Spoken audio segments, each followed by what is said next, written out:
Yep. Who do you think you are, Mr. L.L. Bean? Well, remember, in the immortal words of a wise guy, that shoe fits. Lace that bitch up and wear it. All right. So anyways, boys and girls, we're going to do a short video on what I've noticed in the last 10 years about this new term, comitophobe. Whether it's a word or not, I like it. It has chutzpah. It sells. It has meaning. But no. So I think I might have made a short clip. Last Friday night, right, 8 days ago, I went over to the Petco to get Matthias his dry food because I have him on a certain food that it's really good for him. It's expensive, but, he deserves the best because, he is the best. Well, anywho, as I'm in line, I think I said that, I was making somebody in line with me laughing and the cashier could hear it. So when it was my turn to get rung up, this individual, we'll just call X, really made a point that Shim was liking my humor in line. Okay. And before the transaction was complete, Shim asked me for my name and number so Shim could give me a call sometime we could hang out. Now, I could clearly see that this was once a man who's clearly becoming a woman. Okay? Mid-30s, maybe? Early 30s? I don't know. It's kind of hard to tell. But anywho, so I'm like, what the hell? Here's my name and number. Right? Judgment-free zone, right? Okay. This evening will be 8 full days. 2 full weekends, because we had last weekend from when I gave Shim my number, and now this weekend. Nary a word. Phone call, missed call, text, nothing. Now, how bad are things getting when you have a man who's becoming a woman, true transgender situation here, asking clearly a masculine, heterosexual, Caucasian male, such as Mr. L.L. Bean here, myself, for my number, and I oblige you. And you don't even have the decency to just reach out and say, hey, remember me? Now, me, I've always kind of had the rule of 48 to 72 hours if you meet somebody, right? Because you don't want to come across too anxious, but you don't want to act like they're, not worth the time of day. But this person went out of their way to ask me for my name and number and never heard a thing. So it comes back to, again, this comitophobe, right? This just aberration, this primal fear for any, even a monicum of commitment or follow through. Or what's the professor's word that begins with E? Effort. E-F-F-O-R-T. E-F-F-O-R-T. Now you're really wondering what's in this cigarette. Well, I'm not going to tell you. But I'm serious, folks. Really, my God. Now, of course, everything's on lockdown. Hey, you want to go to a movie? Oh. Hey, how about we get a bite to eat? No.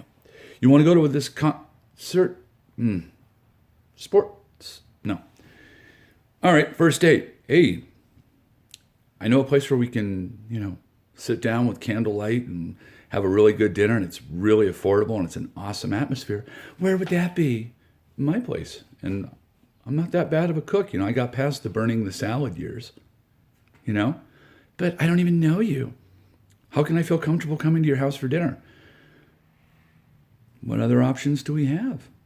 Hey, you want to meet at the library? No, can't do that. Hey, you want to go out for a hike? I'll bring a shovel. Why are you bringing a shovel? Me? I mean, seriously, really? So here's the big question. How are we going to socially emerge from this pandemic, as it were, right?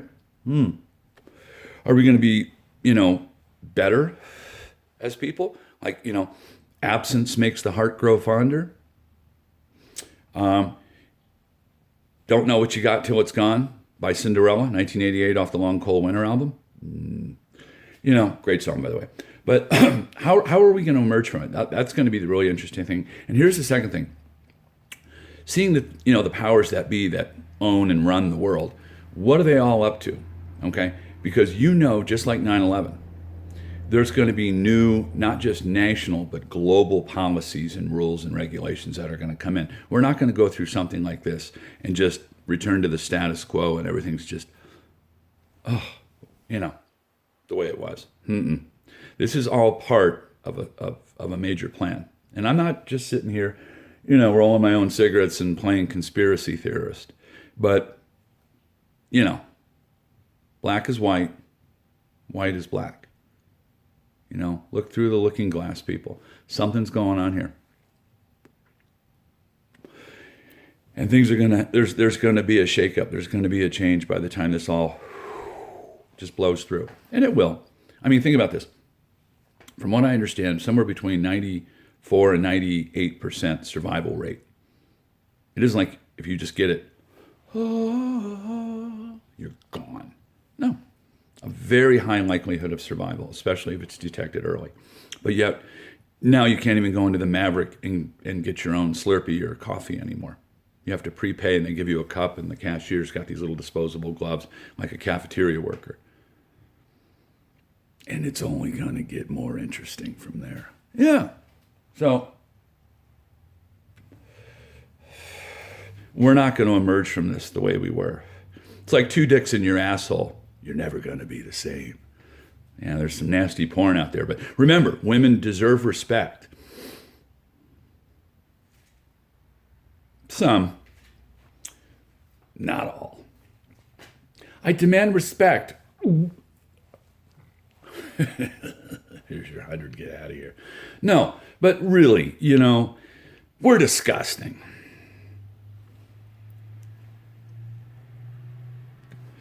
And I think, the chickens are coming home to roost. You reap what you sow, man, and we have the wrong people in charge. We have for a long time, not just here, globally. And, this is a man-made situation. This isn't Mother Nature just clamping down on us or natural selection. This is shit that was designed by fellow human beings to kill fellow human beings.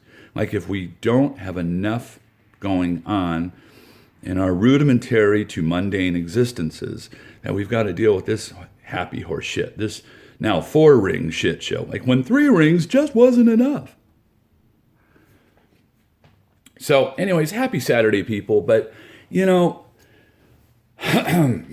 I just think the most irresponsible thing a woman can do right now, and a guy, because ladies, believe it or not, you still need the guy every now and then. The most irresponsible thing you can do right now is get pregnant.